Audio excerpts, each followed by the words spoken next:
Hey, my name's Logan Martin. I will be talking to y'all about lacrosse. My audience is my dog Luna right there. Yeah, so I started playing lacrosse around 6th grade. Mostly played with my brother. He played before I started playing. So we had a goal outside and all that. So I normally just started playing with him.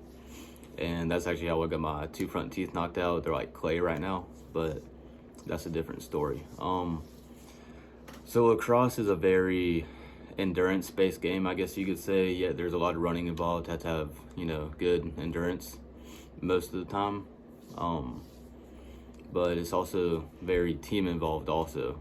So there is, there's a defensive men, which, try to prevent the other team from scoring.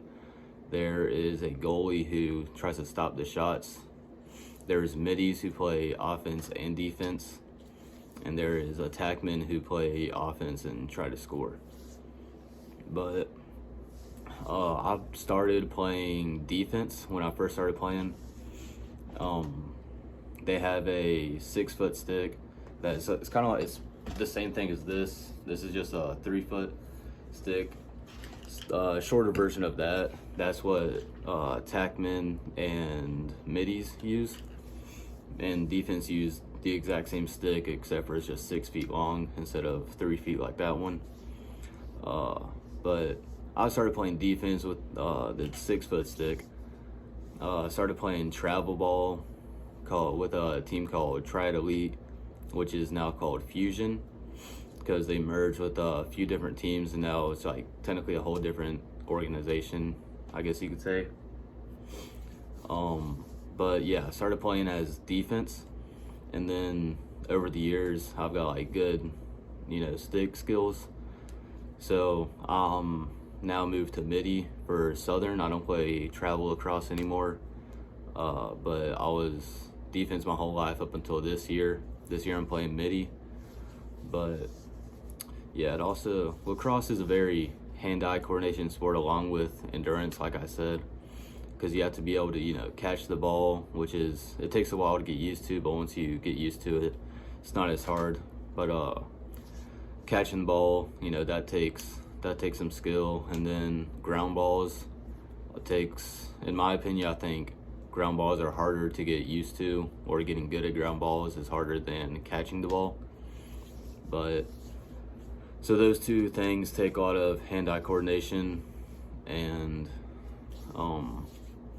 yeah, but it's a very team-built game. So if one part of the team lacks, then more than likely the whole team will not be as good, because if the defense isn't as good as their offense, they're going to be letting in more goals, so where offense has to work 10 times harder to score goals because defense are letting in too many. Vice versa, if the offense can't score, then the defense has to work 10 times harder than they should to prevent as many goals to win the game. But now I just play for Southern. We are currently 0-9, but that's fine. Kinda, but yeah, we are 0-9. Most of our team is new, so there's like, I think 5 or 6 seniors counting me, and yeah, most of our teams, they haven't really played before, they're new. So this year is a lot of their first time playing, but they're all getting the hang of it. Like I said, it's pretty a skill-based game. You have to have good stick skills, and then that comes along with playing more and more. But yeah, that's my knowledge about lacrosse.